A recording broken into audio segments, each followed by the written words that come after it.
comments on. The Manhattan Bridge extends to a neighborhood with a very silly name. It's called Dumbo. That stands for Down Under Manhattan Bridge Overpass.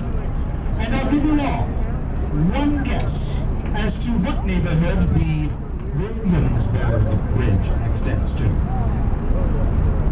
That will indeed be Williamsburg. You'd be amazed at how often nobody can come up with that. Now, we were getting ready to sail under the Brooklyn Bridge. Brooklyn Bridge took 14 years to build, from 1869 to 1883. It was designed by the brilliant German engineer John Augustus Roebling.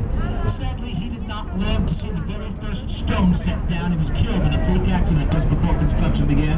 His son Washington Roebling took over. He had difficulties of his own.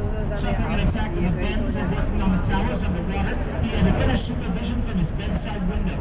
It was his wife, Emily Roebling, who brought all instructions to the workmen on the docks, and ultimately she served as one of the chief engineers for the project. Now remember, we are talking about a bridge that was completed in 1883. Women did not have that kind of confidence there.